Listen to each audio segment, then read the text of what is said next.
बिस्मिल्लाहिर्रहमानिर्रहीम अस्सलाम वालेकुम मेरी यूट्यूब फैमिली में कैसे हैं आप। तुसी ठीक हो? फेसबुक वाले तुसी किदां? तुसी ठीक हो? अज तुसी आप ही देखो कि सारा दिन की कीता, किते सारा दिन मंजा ही तो नहीं तोड़िया राम रूम करके ते फिर कहना चलो अज किसी दे मेहमान चलते हैं उत्थों ही पेट पूजा हो जूगी। तो आज ये तो प्रोमो आपको दिखा रहे थे। तो बस हमने आधा कप जो है वो इसमें तेल डोल लिया। तो उसमें हम साबुत गर्म मसाले डालेंगे। 1 टेबलस्पून ज़ीरा है, 1 दालचीनी का टुकड़ा, 1 इंच का 2 मोटी इलायची हैं, 1 टीस्पून साबुत काली इलायची है छोटी वाली, और 5 से 6 लौंग है। 2 आप डाल लें वो सब्ज़ हरी मिर्चें, हरी मिर्चें नहीं, हरी इलायचियाँ हमारे पास नहीं थी, मिस होगी। 2 किलो तुसी लैने आ लैग पीस ते उन्होंने काटे ला लेने। ते 1 टीस्पून ये हल्दी ते 1.5 टीस्पून तुसी नमक सुट्टना, सुट के इनू वो भुन लेना, भुन के ढक देना, ढक के फिर तुसी इनू 20 तो 25 मिनट पकाना। तुहाडे चिकन लैग पीस एडे वधिया एडे मज़ेदार, तुसी इनू चटनी नाल खाओ तैयार हो जाएंगे। इहदे उत्ते सुट दो तुसी हरियां मिर्चां, धनिया सुट दो, सुट के तुहाडा ये बड़ा मज़ेदार खाना रेडी हो जाएगा। तो विचों कुछ साडे कोल क्लिप मिस भी हो गया तुहानूं दिखाना, क्योंकि तुहानूं पता साडा कैमरा रुस जाता, चलते चलते बंद हो जाता। तो कदी कदी तो वीडियो के एडे एडे खास क्लिप जोड़े वो मिस हो जाते हैं। तो इसलिए जो है रिकॉर्ड ही नहीं करता पाइया, हुण उहदे नखरे ही बड़े आ नखरे वाले बंदे दे असीं की कह सकते हैं, असीं उहनूं कुछ कह नहीं सकते तो बस फिर हुण रात का टाइम आ। तो अब बनाने लगे हैं क्रीम। क्रीम को ब्लेंड करने लगे हैं। क्रीम तो हमारे पास रेडीमेड है। तो ये डब्बे नूं ढक्कन नूं खोल लो तुसीं, तो फिर बस इनू एक ब्लैंडर दे विच पा लो। तो पा के तो फिर असी इनू करना वा ब्लैंड। तो ब्लैंड करन दा मकसद साडा ये आ कि असी इनू ना थोड़ा जिहा ना थिक जिहा करना ना। तो ये जेडे पन्ने दे उत्ते लगी हुई सी ना क्रीम, असी वो भी ला ली। असी क्या क्यों पैसे नहीं लाए पैसे दे के लेके आए हैं। तो 4 हम टेबल स्पून हमने इसमें चीनी डाल दी और थोड़ा सा दूध डाल दिया। तो बस इसको हम एक मुलायम सा मिक्सचर रेडी कर लेंगे। तो ये पिछे एक जी गल आना कि क्यों हम इसको ऐसे कर रहे हैं कि साढ़े बच्चे क्रीम नहीं खाते। तो असी उन्होंने देना धोखा असी उन्होंने कहना कि एक सॉस बनाई है जो हम उसको ब्रेड पे लगा के देंगे, बंद पे लगा के देंगे, दूध में डाल देंगे हैं। तो इनू असी सॉस वाली बोतल च पा लिया। तो सॉस वाली बोतल जी है ना वो फिर असी रख देंगे फ्रिज। तो फिर जो असी चुकांगे तुहानूं भी दसांगे क्योंकि मैं तुहानूं इन्नी गल दसी जानी। तो उही भांडे दे विच असी पानी पाया तो थोड़ा जिहा दुध पाया, यानी अद्धो अद्धी ला लो हिसाब। जे 1 कप आना तो अद्धा अद्धा दुध ते पानी आ। तो बस उहदे विच सुੱਟ लिया असी 4 तो 5 ना कोकोनट पाउडर, कोकोनट नहीं चॉकलेट पाउडर नूं असी उहदे विच सुੱਟ लिया। तो सुੱਟ के तो बस इनू भी थोड़ा जिहा असी ब्लेंड करांगे। सानू कोका पाउडर लग्या थोड़ा, तो असी उहदे विच होर सुੱਟ लिया। तो ब्लेंड करना हुण मैं तुहानूं तीजी वारी कहण लगी हां, तो तुसीं वीडियो छड्ड के दौड़ जाना कि बुढ़ी तो एक गल बार बार कही जाती। तो इनू असी पा लिया एक कैचअप की बोतल दे विच। ते साडा दिमाग देखो कि इनू असी करना सी फ्रीज़। तो असी डायरैक्ट भी इदां पा सकते सीगे जग दे विचों जमान वाली जिहड़ी हुंदी की कहंदे आ वाली।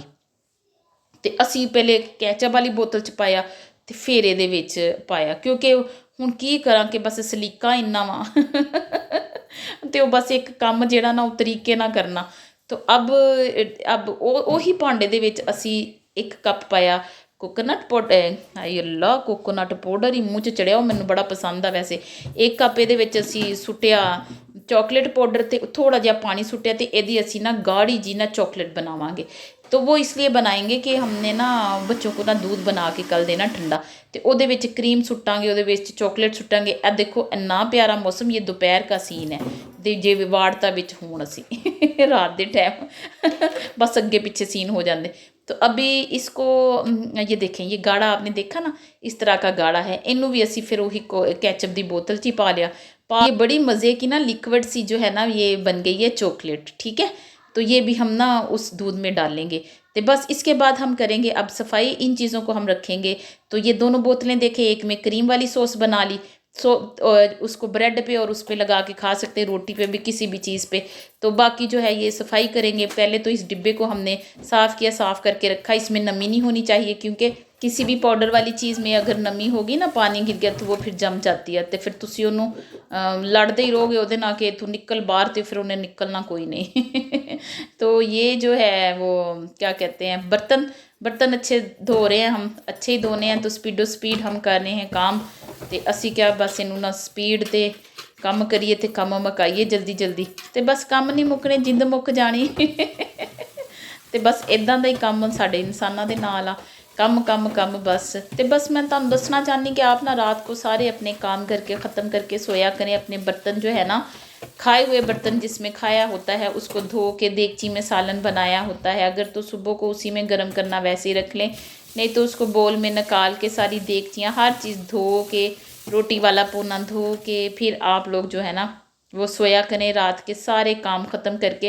तो फिर जो तुसी सुबह उठते हो ना तो तुहाडा किचन साफ़ सुथरा, कार साफ़ सुथरा, तो इतना अच्छा लगता है ना, इंसान ऑटोमेटिकली फ्रेश हो जाता। तो इधर बनाएंगे चाय, दूध पत्ती लगाई हमने, 1 कप दूध डाला, 1 टीस्पून पत्ती डाली, 1 इलायची सब्ज़ डाली, 1 लौंग डाला और थोड़ी सी डाली हमने वो की कहते ने उन्होंने हाय ला स्टिक डाली दालचीनी दी।